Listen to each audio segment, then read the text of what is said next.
qui est un carnet créatif. Alors moi c'est Armelle, je suis la créatrice derrière le compte Instagram Dream in Chocolaté et derrière cette chaîne YouTube. Vous pouvez aussi me retrouver sur mes boutiques Ravellerie et Paylib sous le nom de Dream in Chocolaté aussi, ainsi que sur ma boutique Tuntu où je vends des t-shirts avec des illustrations, des sacs, des tasses, des sweats, sous le nom aussi de Dream in Chocolaté.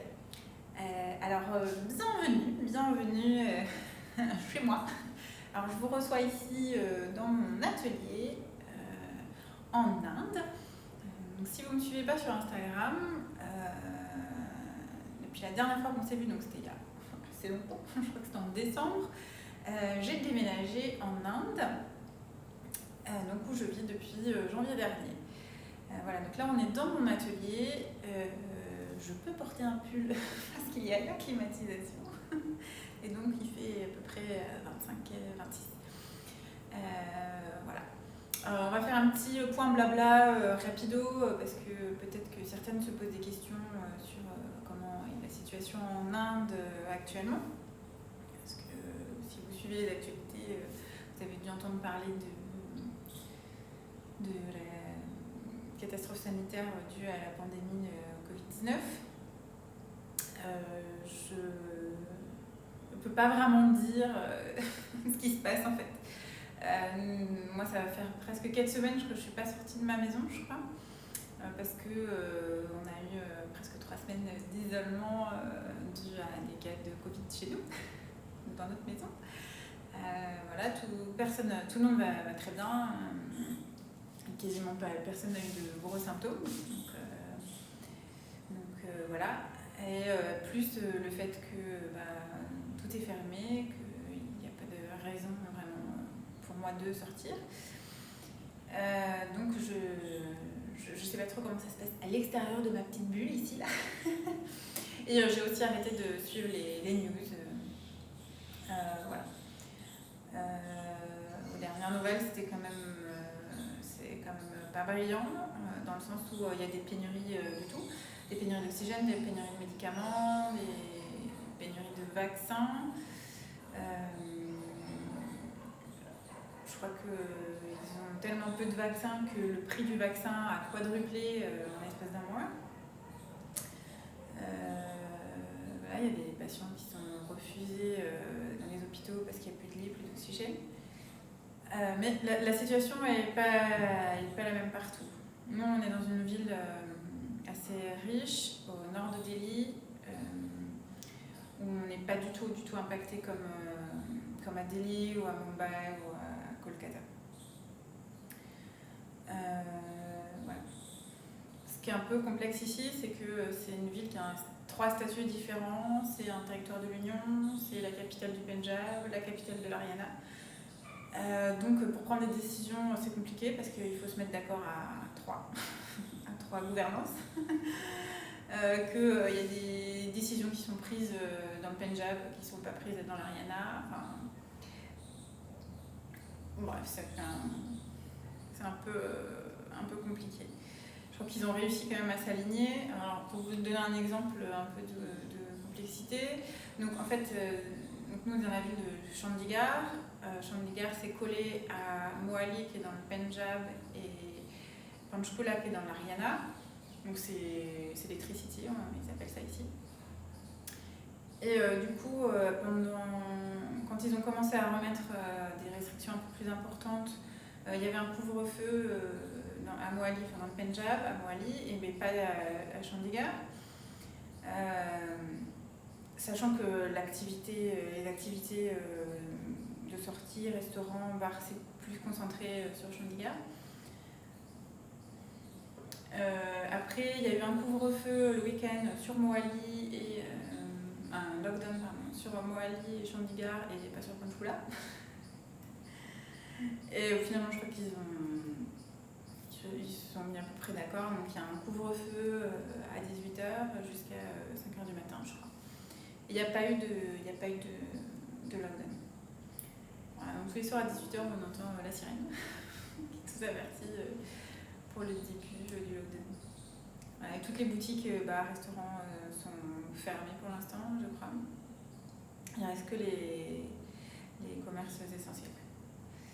Voilà, donc c'était pour la petite parenthèse de situation sanitaire. Donc pour nous, tout va bien. Normalement, on rentre en France à la fin de la semaine. Là, on prend un vol samedi, si tout va bien, si on est toujours des tests PCR négatifs. Donc ça va être un peu l'expédition pour nous, parce qu'il va falloir aller jusqu'à Delhi en voiture. Il y en a pour 6 heures. 6 heures pour faire 300 km. Voilà, parce que la plupart des routes ici sont limitées à 80 km/h. Je crois qu'il n'y a qu'une seule vraie autoroute comme nous on l'entend entre Delhi et la ville de Taj Mahal, Agra, entre Delhi et Agra, où là on peut rouler à 120, sinon la plupart des routes sont limitées à 80-90. Et du coup la route qui va, en plus c'est pas du tout une autoroute, hein, c'est plutôt comme une nationale. Alors, elle est traversée par plein d'autres routes, elle n'est pas toujours en très bon état, elle passe au milieu des villes, c'est pas vraiment une autoroute. Donc il faut 6 heures pour faire 300 km. Sachant qu'on ne sait pas du tout comment ça va être à l'arrivée à Delhi, vu que Delhi est toujours en confinement et que là par contre à Delhi il y a vraiment une ambiance a priori assez compliquée. On verra. On verra comment ça va se passer. Voilà, bon, on va parler de choses plus joyeuses parce que là, je ne sais pas pourquoi je vous parle de tout ça. Ça fait 7 minutes que je vous parle du confinement et de la situation sanitaire. Voilà. On n'est pas là pour ça, on est là pour parler de tricot, de couture, de broderie et de création papier. Et puis à la fin, je vous parlerai peut-être un petit peu chiffon version indienne.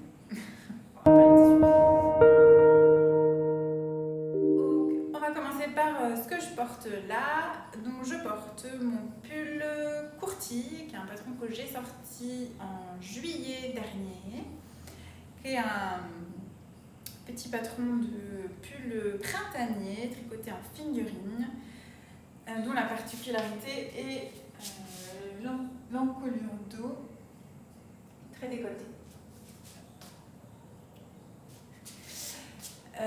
Donc cette version elle est tricotée dans la base Titan de Tréguise, qui est un 100% BFL en coloris H2O, donc qui est un bleu acier, je dirais vert, avec, je m'approche un peu, vous verrez mieux, avec donc des speckles de jaune néon, d'orange, de marron.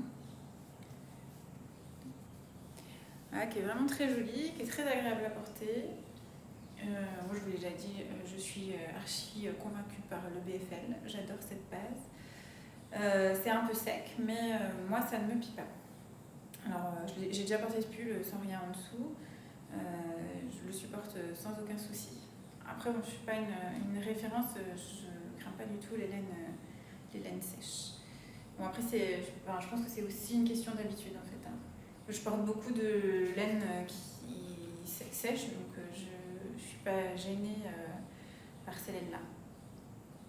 Après, c'est sûr, si vous portez que de l'angora, ça va peut-être piquer un peu au début.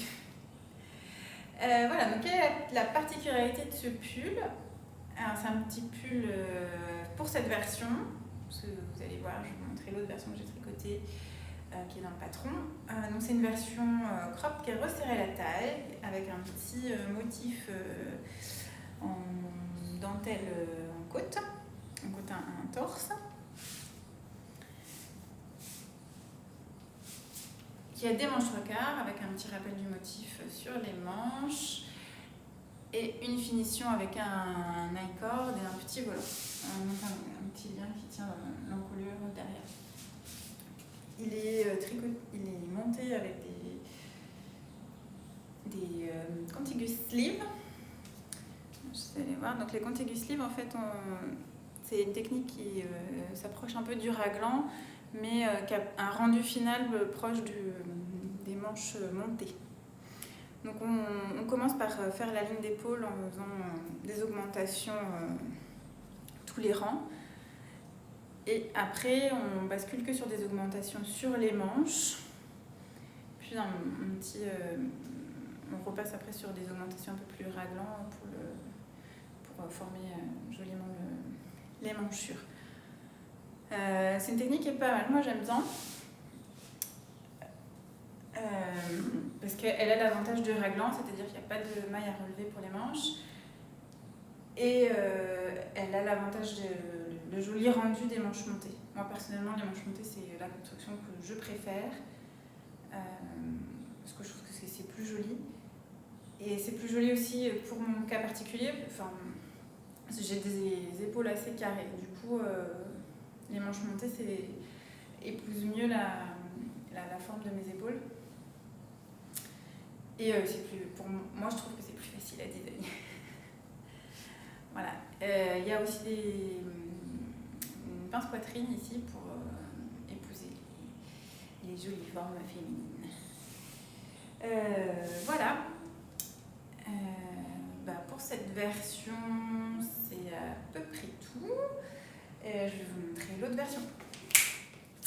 Et voilà, donc l'autre version qui est disponible aussi dans le patron Courtier, que vous pouvez retrouver sur ma boutique Ravelry et sur ma boutique Payhip. C'est une version un petit peu plus en mode t-shirt, avec une coupe un peu plus évasée à la taille et des manches courtes. Et j'ai choisi de faire une finition avec des côtes, un torse pour l'encolure. Voilà. C'est une version que j'ai beaucoup portée l'année dernière. Je la porte un petit peu moins ici parce que bon, il fait quand même presque 40 depuis plusieurs semaines. Mais quand il fait un peu plus frais, quand ça redescend à 30, je le porte avec plaisir. Parce qu'il est tricoté en lafet fil. C'est un Merino Super Wash Single, coloris Hortensia. Et je le trouve très agréable à porter. C'est léger, c'est souple. C'est quand même, ça tient moins chaud que le BFL. Voilà, je trouve très agréable. Et alors c'est du single, on voit qu'il y a un petit halo. Je ne sais pas si vous le voyez. Désolée, petite interruption. Oui, il y a un petit halo, mais ça ne bouloche pas du tout. Moi, je l'ai jamais rasé pour l'instant. Du coup, c'est nickel. Je suis super contente de cette association. En fait, j'ai acheté les écheveaux au dernier festival auquel j'ai pu assister, qui était non, pas Clamart, Malakoff, la fête de la laine de Malakoff. Bref, en février 2020.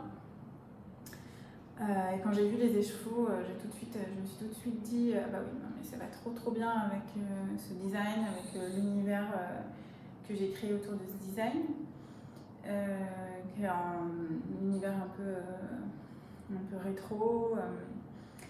Courtier, c'est le nom d'une célèbre guinguette de Montmartre. Voilà, j'avais envie de faire un petit esprit un peu guinguette, balade à vélo, pique-nique dans les champs. Et voilà. Et on va passer à la suite. Et donc la suite, c'est mon gilet Crosset Road que j'ai sorti en collaboration avec Nathalie de By Night Création en mars dernier. Et je suis trop contente parce que comme je rentre en France, je vais pouvoir le porter. Parce que donc, comme je vous disais, il fait 40 depuis plusieurs semaines, enfin, entre 30 et 40.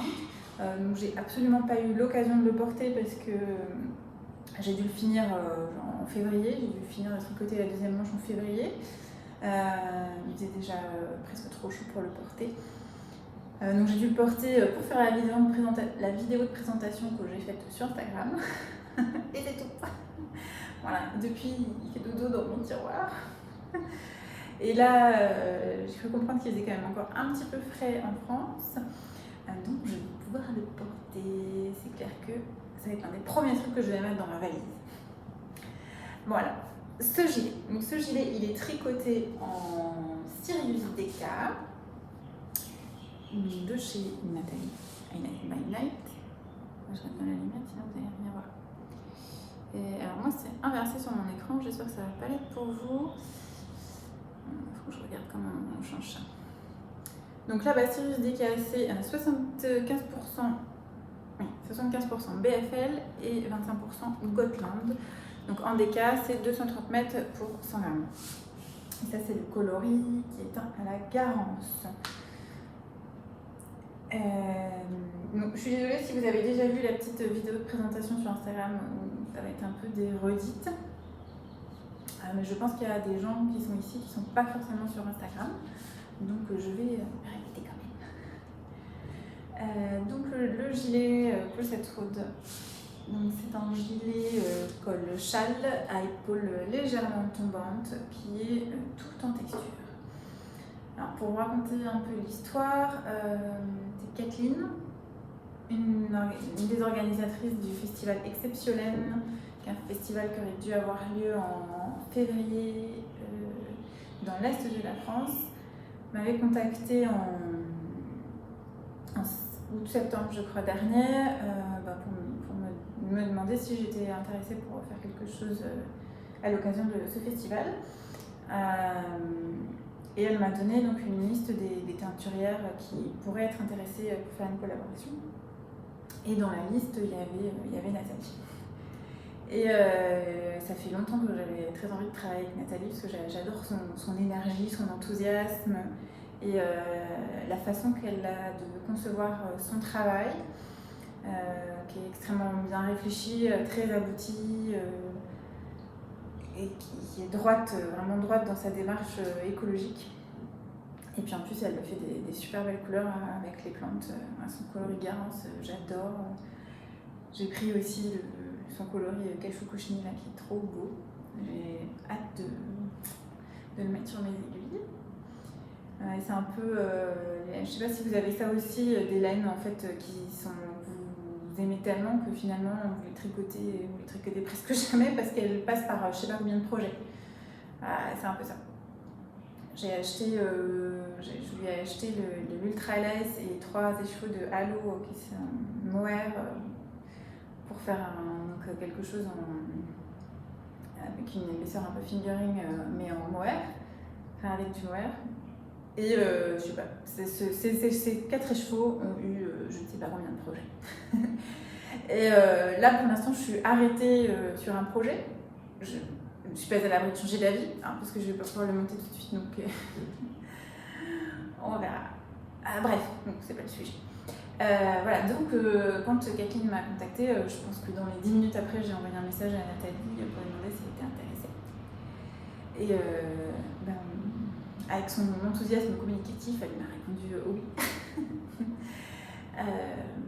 Voilà. Donc, au moment où je l'ai contactée, moi j'avais envie de travailler un peu la texture, les torsades et tout ça. Et du coup, c'était pour travailler sur sa base Sirius DK qu'elle mettait pas encore en vente à l'époque et qu'elle prévoyait de sortir au moment du festival. Donc c'était surtout pour travailler cette base-là. Et du coup, ça tombait très bien parce que cette base est parfaite pour faire des choses un peu structurées, pour faire de la sorsade. Je pense que c'est une base très polyvalente, mais qui convient bien aux choses structurées, tout en gardant une bonne souplesse. Parce que je voulais quand même que ce soit un gilet à porter sur des robes, qui reste quand même fluide, mais qui ait une certaine tenue. C'est pas facile de trouver des fibres qui ont ces qualités-là, qui ont de la tenue mais de la souplesse. Enfin, un joli tombé, quoi. Et le BFL, justement, a ces qualités-là. Et avec le Gotland, ça lui donne vraiment une touche un peu rustique, qui est vraiment très belle. Ça fait un petit... ça fait des marbrures, un peu... On voit bien là, sur l'empiècement dans le bout, là, sur le haut. Ça fait un peu des marbrures noires. Du coup, le Gotland, c'est argentée, je crois. La laine est argentée, voire même noire, je crois. C'est une laine assez sombre. Du coup, ça donne une très très jolie profondeur à la couleur. C'est vraiment super. Ouais, je vais l'enlever. Je vais l'enlever parce que même s'il fait 26 degrés, là, j'ai quand même chaud. J'ai quand même un peu chaud là. Donc ce gilet, c'est un gilet col châle, comme je vous disais, donc qui est tricoté du haut vers le bas, avec que du pan texturé et de la torsade. Il n'y a pas une maille en gervais. Donc voilà, il y a un motif en côte torse, torsadé.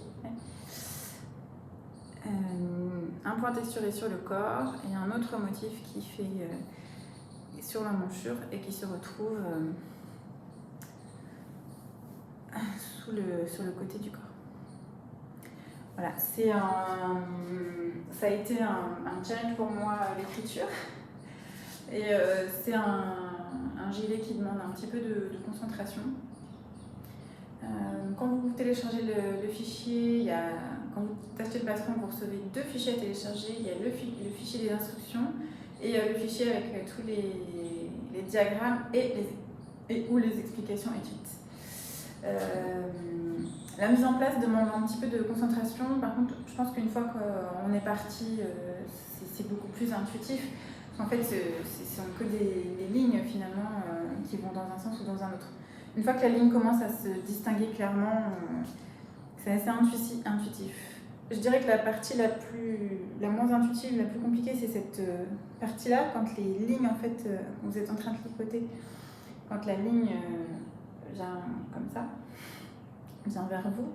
Là, du coup, il faut prendre le temps de lire son tricot, parce que c'est un peu moins intuitif. Quand la ligne, en fait, part vers la gauche, du coup, quand la ligne part vers la gauche, quand vous êtes en train de tricoter, ça se fait tout seul parce que on décale facilement les mailles, alors que dans ce sens-là, ça demande un peu plus de concentration. J'ai eu 2-3 testes qui ont dû détricoter parce que les lignes ne partaient pas dans le bon sens. Voilà, qu'est-ce que je peux vous dire? Oui, il y a des manches un petit peu bouffantes. Alors, Nathalie, j'ai vu ton podcast, Nathalie, je te fais des bisous si tu passes par là, qui parlait du gilet. Donc oui, effectivement, là, comme sur les épaules, il y a des côtes, ça resserre un peu, et puis après, le point texturé étant un petit peu plus lâche, du coup la manche s'évase un peu. Alors, c'était pas prévu, enfin j'ai pas pensé à ça quand j'ai tricoté et fait ça.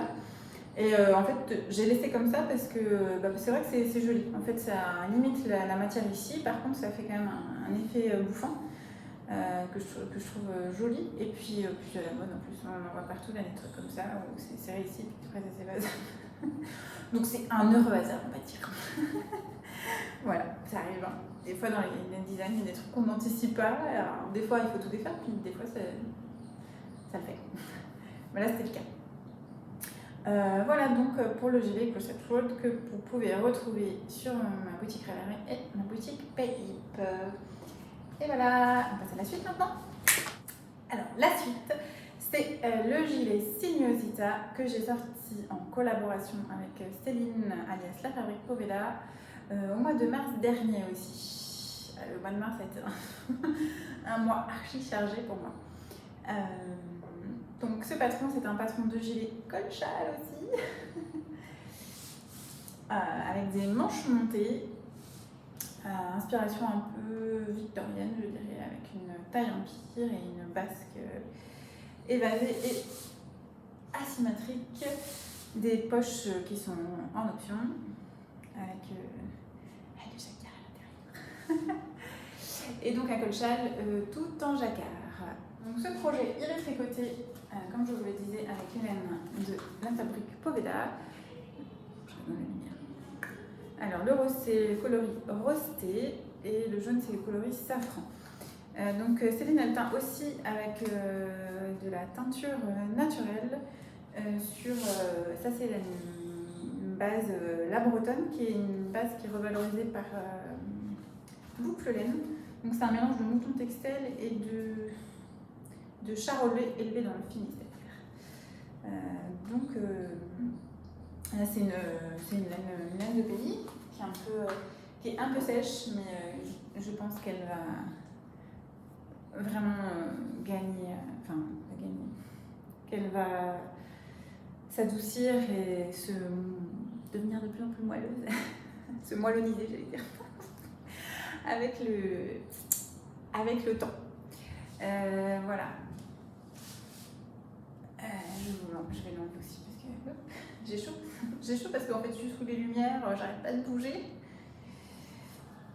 Donc ce gilet se tricote du haut vers le bas. Et on relève après des mailles pour faire les manches et le col. Voilà, donc c'est la construction que je préfère, une construction manche montée. Et alors vous voyez, j'ai mis à l'intérieur de mon encolure un ruban sergé. Bon, la couleur c'est archi moche, et du coup ça se voit vachement. J'aurais presque mieux fait de choisir du noir, je pense. Parce que je voulais vraiment cette finition fine à la corde pour vraiment pas alourdir trop la bande d'encolure, sauf que avec ma tension, cette laine, plus le fait qu'on ne peut pas être trop souple sur la corde de l'encolure, ça roulotait. Donc pour pas que ça roulotte, j'ai cousu une bande de ruban, sauf que ça roulotte moins, mais ça serpille quand même un petit peu. Donc il faudrait que je réfléchisse à une solution. J'ai l'intention de leur faire une deuxième version avec l'autre option de corps que je vous propose dans le patron, qui est une version en A, et des manches ajustées. Je pense qu'à cette occasion, je vais essayer de réfléchir à peut-être plutôt tricoter une bande à rabattre ici, même si ça va du coup un peu alourdir l'encolure, le col. Je sais pas, faut que je réfléchisse. Voilà, et donc c'est un motif assez graphique, alors qui est inspiré par une vieille couette qui est dans la maison de vacances de famille. Voilà. En fait, Céline m'a contactée pour une collaboration, c'était en juillet dernier, donc j'étais en vacances. Et voilà, le choix des couleurs m'a tout de suite inspiré un motif assez graphique. Et au moment où j'étais en train de réfléchir, j'avais cette couette sous le nez là. Et je me suis dit, ah mais ouais, mais c'est trop bien ça comme motif. Voilà. L'inspiration vient de n'importe où. Ouais, voilà. Je suis contente, ça fait un joli effet. J'ai bien envie de le décliner ailleurs, sur un autre modèle. Voilà, et les finitions sont en côte perlée bicolore. Parce que j'arrivais pas trop à choisir finir tout en rose ou finir tout en jaune. J'étais pas très convaincue par faire des côtes en uni. Du coup, j'ai choisi de faire comme ça. Et ma foi, je pense que c'est pas mal. Après, on peut comme on veut, hein. Si vous voulez faire des côtes en uni, vous pouvez faire des côtes en uni. Voilà pour ce gilet. J'en profitais pour vous montrer le patron. Donc c'est un patron qui est aussi disponible sur Paykeep et Ravelry. Donc j'ai pas mal travaillé sur le patron. Je le porte plutôt comme ça, j'aime bien. Je trouve que ça met bien en valeur cette partie-là du corps. Et celui-là, je l'ai porté un petit peu avant qu'il commence à faire chaud, en veste. Je vous ai pas dit, c'est une épaisseur fingering. Donc je l'ai porté un petit peu en veste. Bon, c'était l'idée que j'avais, c'était que ce soit porté plutôt en veste au printemps ou à l'automne, avec un petit châle par-dessus par exemple. Je fasse un châle assorti avec le motif. Donc si vous n'avez jamais fait de jacquard, il y a une bonne partie du patron où je vous donne plein de conseils pour débuter en jacquard. C'est sur 3 pages. Et la chose que j'ai fait aussi pour un peu améliorer la lisibilité de mes patrons, alors c'est surtout si vous lisez les patrons sur votre tablette ou votre téléphone, j'ai mis des liens de pages directes. En fait là comme il y a quand même presque 30 pages, j'ai fait un sommaire pour que vous y retrouviez plus facilement. Et du coup j'ai aussi ajouté un lien. Donc quand vous cliquez sur le titre de la partie du chapitre, le nom du chapitre, et ben, ça vous envoie directement à la page concernée. Et pareil, quand je mets, à certains moments, je mets, si vous ne faites pas cette option rendez-vous page temps, quand vous cliquez sur le rendez-vous page temps, ça vous envoie aussi sur la page temps. Parce que c'est vrai que mes patrons, comme je propose quand même souvent plusieurs options, ça peut être un peu lourd. Du coup, il peut y avoir 3-4 pages en fait, qui ne vous concernent pas si vous ne choisissez pas cette option. Donc c'est vrai que si vous utilisez la version papier, ça peut être vite un peu lourd. Voilà, donc j'ai fait ça sur les 3 derniers patrons que j'ai sortis là, Sinuosita, Conceptual et Arantel, et je pense que je vais essayer de faire ça dorénavant sur tous mes patrons, de mettre des liens de page sur le PDF. Et voilà, pour la partie tricot, c'est tout. Je pense que je vais arrêter de vous parler de mes futurs projets, de mes projets en cours, parce que c'est un peu... À chaque fois, je vous montre des trucs, en fait, je vais pas au bout. Puis il n'y a plus vraiment d'achat, parce que ça fait 5 mois que je suis ici, et j'ai pas pu acheter de laine depuis, parce que j'ai pas trouvé ici, pour l'instant, de magasin qui revend de la laine. Je suis allée voir un marché de laine dans le sud de la ville, et en fait ils revendent que des marques commerciales qui font des trucs avec de l'acrylique. Donc c'était un peu frustrant parce que je suis arrivée et en fait il y avait plein d'écheveaux partout. Je me suis dit c'est cool, les écheveaux c'est forcément de la laine naturelle. Donc voilà, sinon j'ai même pas sur internet, j'ai pas trouvé. Du coup, je sais pas si c'est parce que je m'y prends mal sur les moteurs de recherche ou si parce qu'il n'y a pas de marché intérieur pour ça. Je sais pas. Et toujours est-il que du coup, j'ai pas acheté de laine depuis 5 mois et je ne commande pas, je préfère pas commander depuis la France parce que les paquets arrivent dans un état. Ma belle-mère nous a envoyé un paquet avec des livres. L'enveloppe est arrivée complètement éventrée, les livres étaient tout mouillés, enfin bref. Du coup, j'ai pas envie qu'il arrive la même chose à ma laine, donc je préfère pas commander. Bon, après c'était dû aussi à l'emballage qui n'était pas adapté, hein. Je préfère pas prendre le risque. Et puis c'est pas plus mal pour le porte-monnaie. Donc voilà, du coup pour la partie tricot, on va s'arrêter là. Et puis on va passer à la suite. Alors pour la suite, on va parler broderie. Donc si vous me suivez depuis quelques temps, vous avez peut-être déjà vu passer le défi broderie que j'ai organisé en décembre dernier avec les petits oiseaux à broder.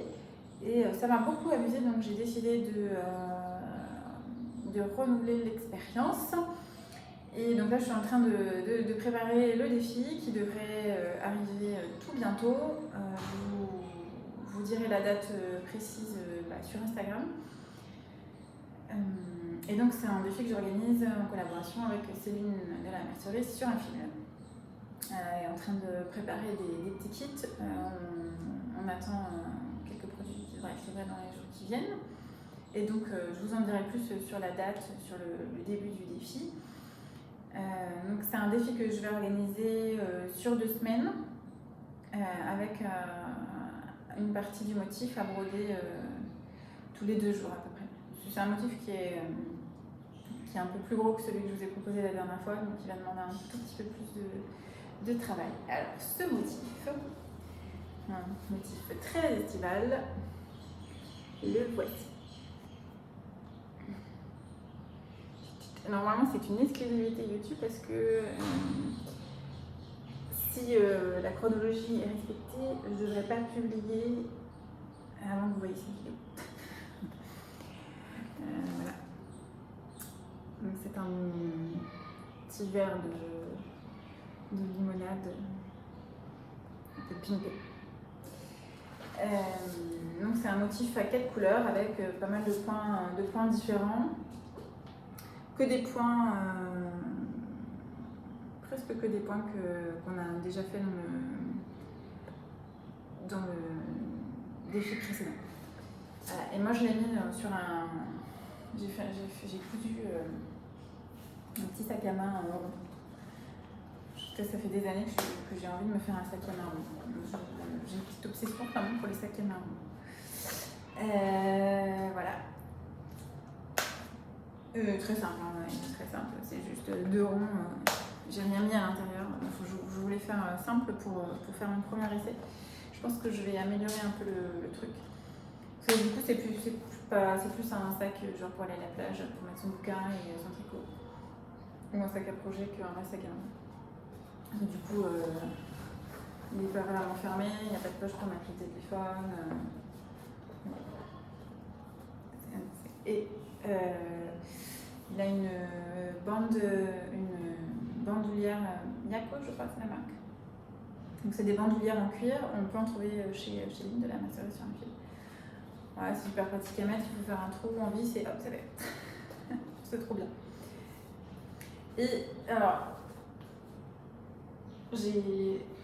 en faisant ce sac, j'ai envie d'essayer un truc. J'ai pris des photos quand même avant de faire mon expérience, hein, parce que j'étais pas sûre du tout que ça allait réussir.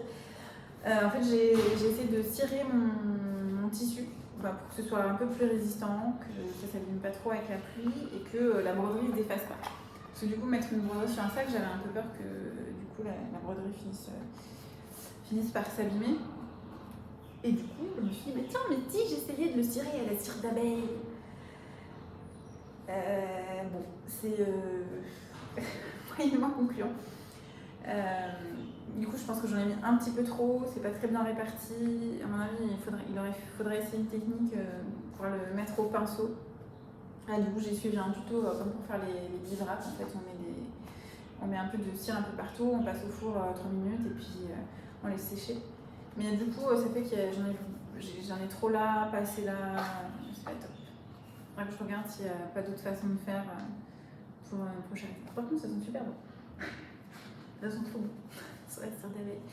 Voilà, du coup, sinon, ce qui est pas mal, c'est que ça rigidifie bien le tissu. Donc, j'ai pas du tout entoilé mon truc. Et parce que du coup, une fois que j'avais mis la cire, je ne pouvais plus trop le faire passer, sinon ça allait pourrir mon fer passer, ma planche, machin. Donc, je ne pouvais plus l'entoiler. Peut-être qu'il aurait fallu que je l'entoile avant, mais je sais pas si ça aurait marché avec la cire d'abeille. Bon, je réessayerai différemment. Par contre, j'ai galéré à coudre le truc. Ça a mis de la cire partout sur ma machine, ça a accroché. Donc ce que j'ai fait, j'ai utilisé un début sur la couture déjà. Bon, voilà, la partie couture a commencé. De toute façon, pour la broderie, je vous invite à me suivre sur Instagram pour savoir comment va se passer le défi.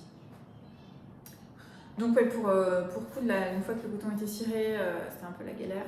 Donc j'ai utilisé une aiguille à cuire et j'ai mis du scotch en fait. J'ai mis du scotch sur la partie que j'avais à coudre pour pas que ça accroche mon pied. Et du coup ça a déposé de la cire, ça a accroché. Mais j'ai pas cassé d'aiguille quand même. C'est ouf. Bon après voilà, il n'y avait que deux coutures à faire. Bon j'ai un peu serré les fesses quand même. Hein. Mais ma machine a survécu. Le sac aussi, à peu près. Bon, voilà, c'est pas nickel. Hein. La hanse, c'est pas joli. J'aurais bien aimé surpiquer, mais j'ai pas trop osé. Voilà, je vous dis, j'aimerais bien retravailler le truc pour vous proposer un tuto vidéo en fait. Ça fait partie de mes petites idées pour refaire vivre un petit peu cette chaîne YouTube. Bon, on verra. Donc voilà pour ce sac. Donc on va continuer sur la couture et je vais vous montrer 2 autres projets couture. Je vais me changer. Alors le premier projet couture dont je voulais vous parler, c'est ces petites choses que j'adore trop. Alors déjà on va commencer par parler du tissu. C'est un tissu Rico Design que j'ai trouvé donc, chez Céline, c'est vrai sur un fil, que j'ai acheté l'année dernière, juste quelques jours avant le confinement, où je sentais le truc venir, où il venait d'annoncer la fermeture des écoles. Je me suis dit bon, je vais aller faire la réserve chez Céline. Et donc j'avais pris 3 mètres de ce super beau tissu. C'est une popeline, 100% coton. Et qui est trop beau. Et voilà, comme je vous disais pour les laines tout à l'heure, et c'est le genre de tissu qui passe par je sais pas combien de projets, donc il a été cousu dans ma tête dans plein de trucs. Et puis je me suis enfin décidée pour ça. Alors c'est très influencé par la mode indienne. Vous voyez pas, il y a beaucoup de volume en bas. Donc en Inde, les femmes portent beaucoup des ensembles comme ça en superposition.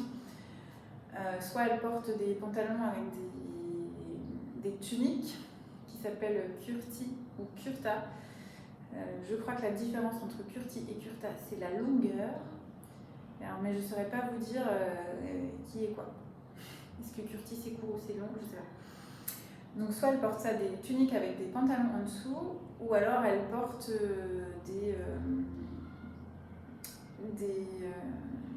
des hauts pantalons avec par-dessus une espèce de, je sais pas comment on appelle ça, sur-robe.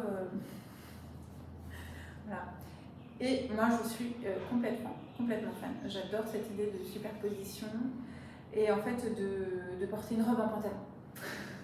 C'est trop bien. Du coup on a les avantages de la robe et les avantages du pantalon. Là en dessous je porte. C'est un pantalon. Voilà, donc c'était un peu. Je me suis lancée sans faire de toile. Hyper confiante dans mon truc, quand même. Donc je suis partie de mon buste de base que j'ai fait à partir d'un buste de base McCall, je crois. Je sais plus. Ouais, un buste de base McCall dans la taille 10.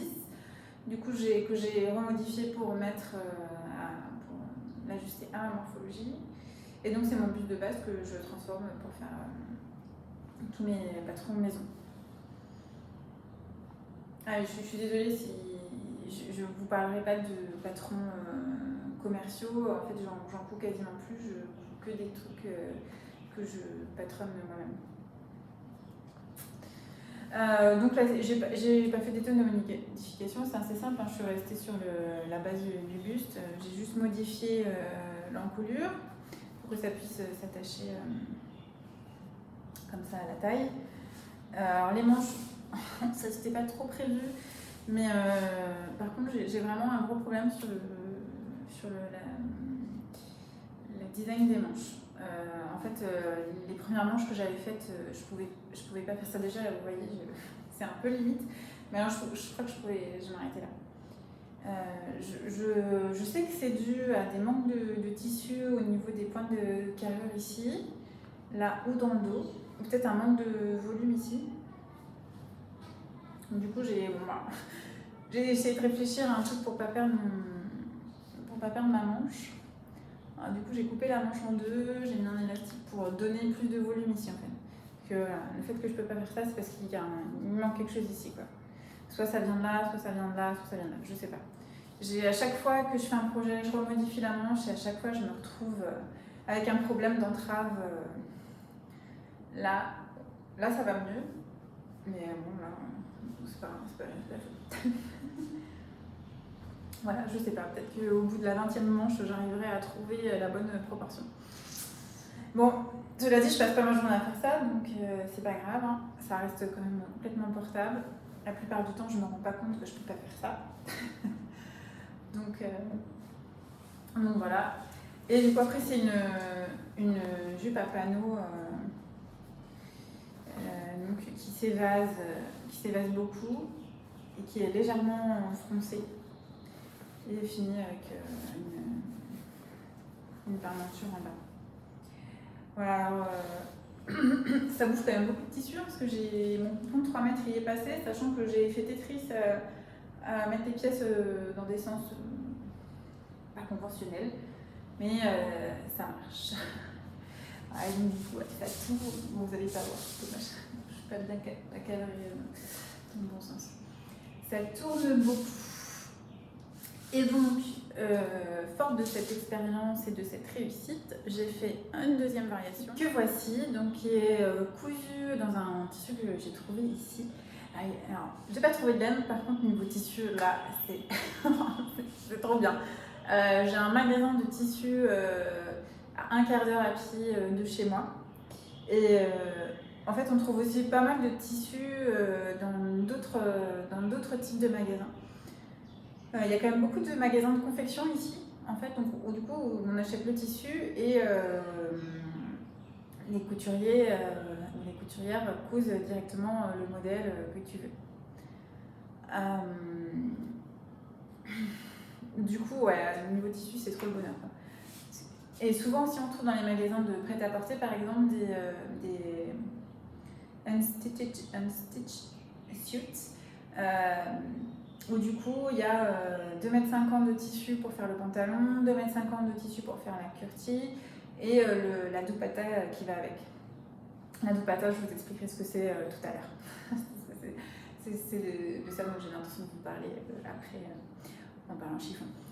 Voilà, donc dans beaucoup de magasins de prêt-à-porter, en fait, on peut trouver du tissu. Alors par contre, c'est des laises d'1,10 m ici, la plupart du temps. Sauf sur certains tissus. En fait, eux, du coup, ils les appellent dress material, vraiment pour faire des robes. Sinon, le tissu, en fait, qui est en 1,10 m, il est plutôt destiné à faire des tuniques et des pantalons. Ou des saris.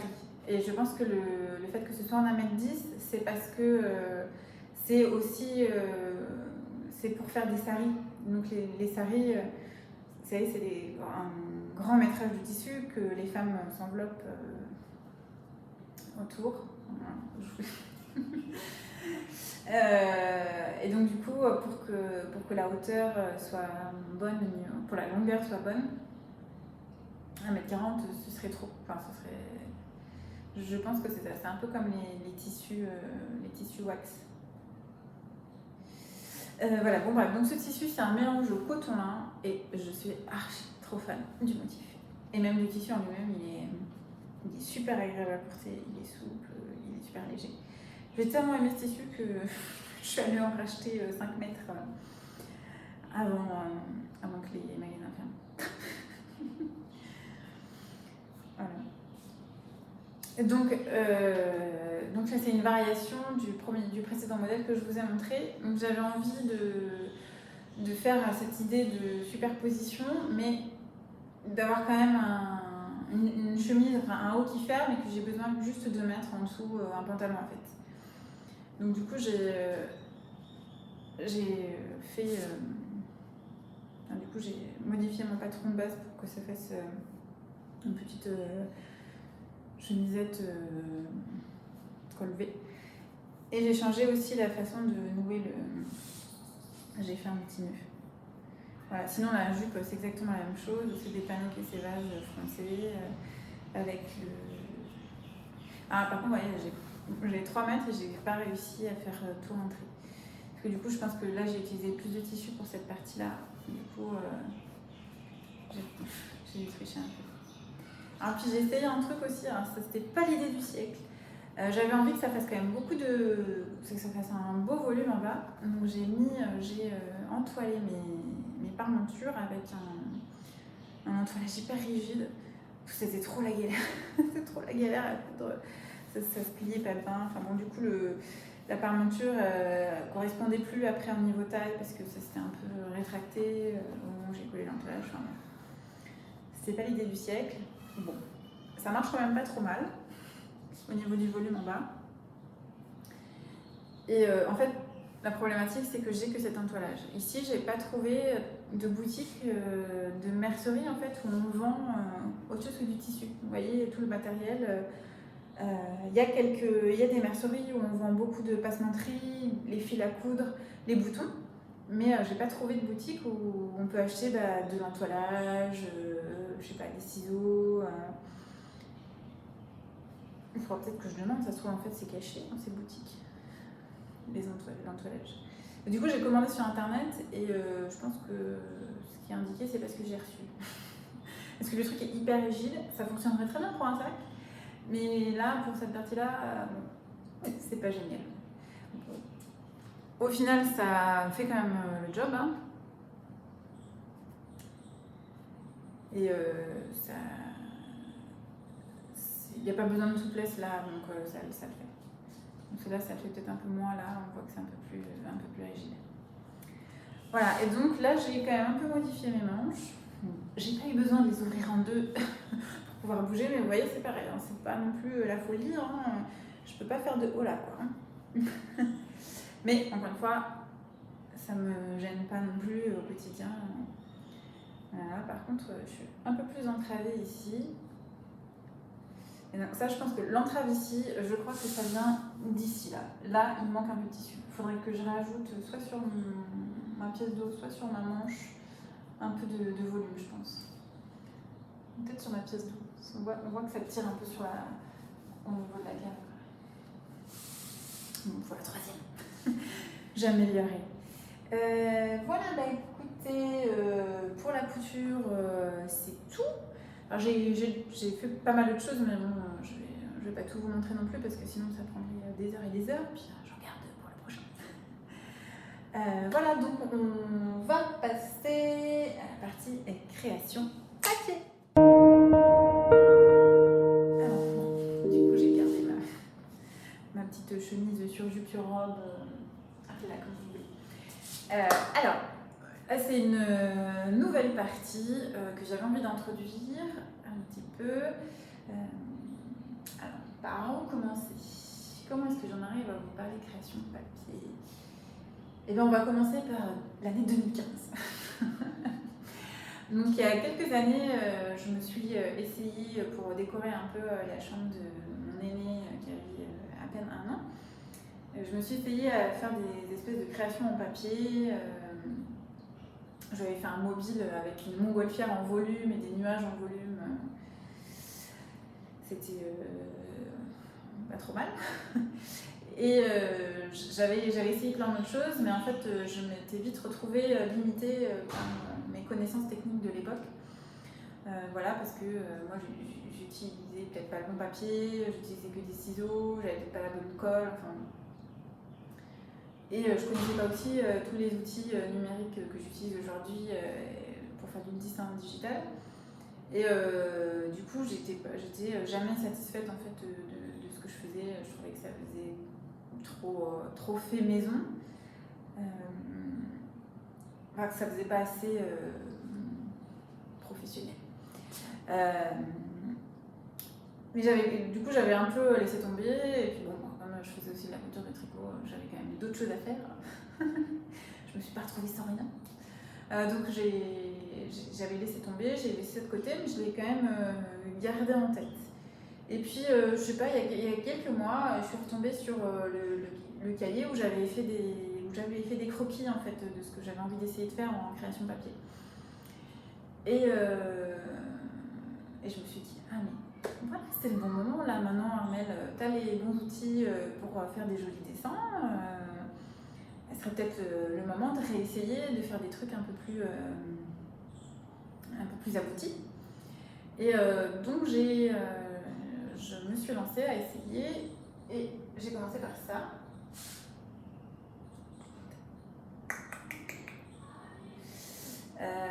Donc mon idée en fait c'est de vous proposer à l'achat des patrons pour faire des créations en papier. Donc à partir de mes illustrations, à découper, à coller, à accrocher, à machiner. Voilà. Donc dans l'idée aussi de proposer un univers créatif un peu plus complet, un peu plus global. Et en fait, c'est aussi le fait que j'ai sorti un patron de layette à Rentel, qui m'a donné un peu cette envie aussi. Dans l'idée, par exemple, de faire une création papier pour offrir à des jeunes parents. Parce que c'est vrai que les vêtements, les doudous, c'est des cadeaux qu'on offre assez classiquement. Du coup, les parents, ils se retrouvent un peu noyés sous les doudous et les vêtements.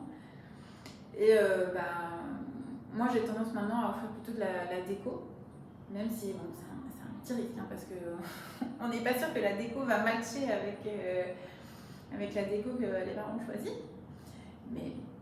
Et du coup, c'était dans l'idée, si vous avez envie de tricoter un mantel pour l'offrir, un petit bébé, pourquoi pas aussi offrir la déco qui va avec. Voilà. Donc les illustrations sont inspirées de l'univers que j'ai créé avec Arantel, inspiré par la nature. Hein. Et donc pour l'instant j'en suis un peu aux phases d'essai, de voir comment je peux vous proposer ça. Voilà, c'est le deuxième essai que je fais avec ces illustrations. Enfin, le troisième, parce que j'en ai un autre qui décore mon salon. Parce que du coup, là, quand je fais des essais, j'en ai mis plein partout. Donc il y a des petits lapins et des petits oiseaux partout dans notre maison. Ils décorent mon salon, mon atelier. Voilà, donc là je suis un peu en phase d'expérimentation pour pouvoir à terme vous proposer des illustrations pour faire vos propres créations papier, pour décorer votre atelier, pour offrir, pour décorer votre chambre, la chambre de vos enfants. Voilà, j'ai plein d'idées. J'espère pouvoir vous proposer ça d'ici cet été. Faut que je réfléchisse à comment vous proposer ça. Enfin, quelles explications faire, peut-être plutôt en vidéo. Je suis encore en train de réfléchir. Là c'était une phase de mise au point aussi pour voir quelles étaient les bonnes proportions pour que ce soit joli. Voilà. J'avais plein de trucs à vous dire et puis je sais plus trop quoi vous dire parce que c'est vrai que je suis un peu stressée, enfin pas stressée mais un peu pas le bon terme. Je me pose beaucoup de questions sur est-ce que vous allez accueillir comment est-ce que vous allez accueillir ça, est-ce que c'est une bonne idée, est-ce que ça a de l'intérêt. Alors là, du coup je me pose un peu de questions. Est-ce que ça va vous plaire? Est-ce que vous allez bien l'accueillir? Donc, je suis un peu stressée. Mais on en parlera sûrement dans une prochaine vidéo ou sur Instagram. Alors, n'hésitez pas à me dire en commentaire ce que vous en pensez. Est-ce que vous pensez que c'est une bonne idée? Est-ce qu'il y a des personnes qui pourraient être intéressées par ça? Est-ce que waouh, c'est l'idée du siècle? Ou est-ce que non, mais laisse tomber, un même ton idée pour toi. Une petite fatigue pour rien. Voilà. N'hésitez pas à me dire en commentaire ce que vous en pensez. Est-ce que vous trouvez que c'est une bonne idée? Et pendant que je vous dis ça, je vous propose aussi de me laisser en commentaire des questions. Si vous voulez savoir où est-ce que je puise mon inspiration, comment je travaille, mon processus créatif. Mettez-les-moi en commentaire et j'y répondrai avec plaisir dans une prochaine vidéo. Ça peut être l'occasion comme ça de se connaître un petit peu mieux. Parce que moi des fois je sais toujours pas vous raconter, enfin c'est pas que je sais pas quoi vous raconter, ça fait 1 heure que je parle donc j'ai des trucs à vous raconter, mais peut-être que je vous raconte des trucs qui vous intéressent pas et que vous aimeriez savoir quelque chose, enfin je sais pas. Faites-moi savoir. Voilà, et donc ça c'était la petite parenthèse création papier, on en parlera sûrement. Et maintenant, on va passer à la dernière partie, on va parler chiffon. Alors, comme je vous disais tout à l'heure, les femmes ici portent beaucoup des dupatas. Donc, les dupatas, c'est des grands châles, je dirais, des grandes étoiles.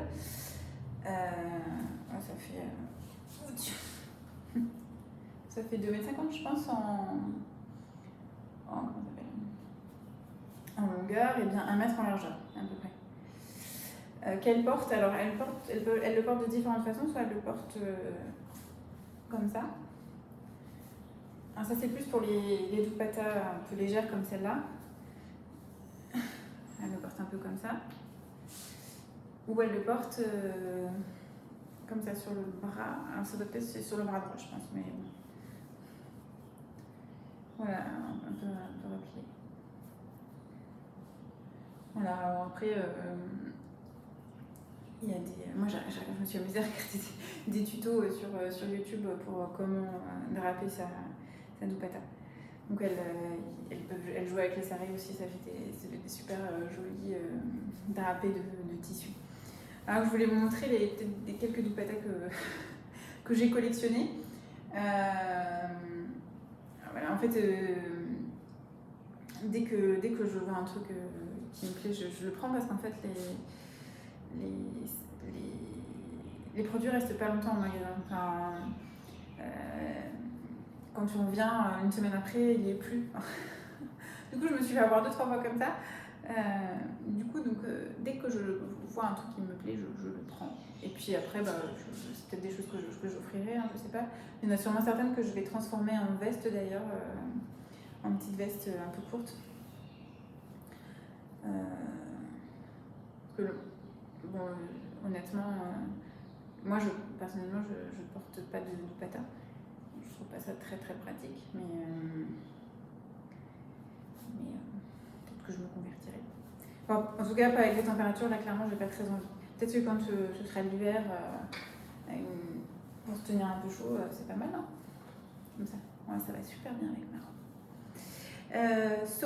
Voilà, je voulais montrer les différentes dupattas que je vais vous montrer. Donc, c'est des techniques aussi différentes. L'Inde est extrêmement riche en techniques textiles. Hein. Franchement, c'est un pur bonheur. Donc, ça, c'est plutôt les techniques de broderie du nord de l'Inde, je dirais. Des broderies du Pendjab. Les broderies avec des motifs floraux. Voilà, ça c'est la première. Ça c'est une dupatta que j'ai eue en fait dans un kit. En fait, du coup, comme je vous disais, il y a des magasins de confection. Et là, je suis allée dans un magasin, ils confectionnent plutôt des choses un peu plus classiques, on va dire. Donc, du coup, c'est des ensembles. Alors, je crois que ça s'appelle Salawar.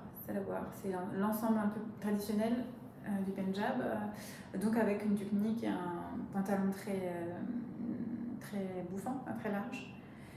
Et la dupatta. Donc, quand on achète du tissu, on achète de quoi faire le pantalon, le haut et du coup, pour le coup, je crois que c'est des tuniques plus courtes. Les salawar. Et la dupatta.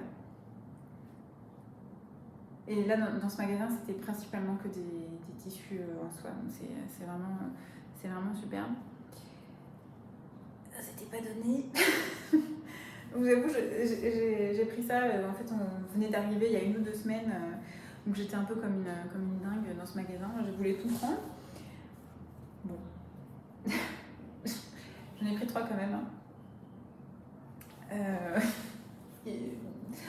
C'est pas mal pour le porte-monnaie. Du coup, le deuxième ensemble de tissus que j'avais acheté, c'est ça. Donc ça, c'est une autre technique. J'ai pas retenu tous les noms des techniques. Voilà, donc c'est plutôt de la broderie avec des fils dorés. Du coup, je pense pas que ça vienne de la même région d'Inde, mais je suis pas sûre. Ça, honnêtement, je sais pas. Voilà. Alors, par contre, ce qui est un peu fort dommage, c'est que les finitions sont quand même pas trop super. Bon. Voilà, ça, je pense que je vais le transformer en petite veste en fait, celle-là. Voilà. Alors, une autre technique. Alors, ça, je pense que c'est plus du coin, ça. C'est broderie florale comme ça. Celle-là, c'est brodé tout à la main et avec des fils de laine. Ah, ça, c'est des motifs, oui, je pense que c'est plus du coin, de là où je suis dans l'Inde. Alors, franchement, j'ai trop flashé dessus quand je l'ai vue. Je pouvais pas la laisser. Alors, je pense que c'est quelque chose que je n'oserais jamais porter. Parce que j'aurais trop peur d'accrocher les fils de broderie. Mais, et puis en plus, à l'arrière aussi, j'aurais trop peur d'accrocher les fils. Je vous dis, hein, c'est brodé à la main. Donc je suis pas sûre que je porte ça un jour. Ou alors je le transforme en veste doublée. Je sais pas. J'ai trop flashé sur les couleurs, sur les motifs.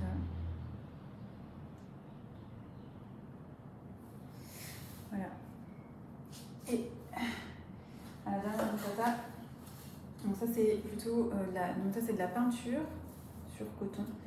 Je pense que ça vient plutôt du sud de l'Inde, ça. Je sais plus ce que m'a dit la dame. J'ai pas retenu, mais franchement c'est super délicat, c'est trop beau quoi. Ça c'est quelque chose que je serais plus susceptible de porter parce que c'est léger. Je pense que ça se porte facilement quand il va recommencer à faire un peu plus frais pour les soirées par exemple. Ça irait presque avec ma robe en dessous. Voilà, donc des techniques textiles, il y en a des tonnes. Là, je ne vous ai pas montré celle qu'on retrouve le plus dans les magasins, c'est les block print.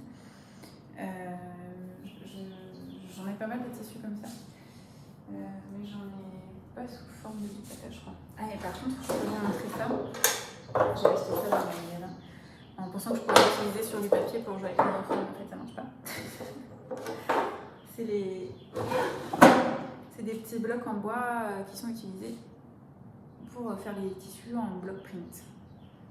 Voilà, c'est super fin, c'est super joli. Quoi. Donc là, la technique du block print, ça vient de Jaipur. Donc, Jaipur, c'est dans le Rajasthan, donc c'est un peu plus au sud. Nous, on est là. Là, il y a Delhi, à peu près. Et le Rajasthan, c'est par là. Voilà. Et donc en fait ils trempent dans l'encre et puis après ils appliquent sur le tissu. Ça fait des super beaux motifs. Et la plupart sont tous faits à la main. Alors, regardez comme c'est fin, c'est incroyable quoi.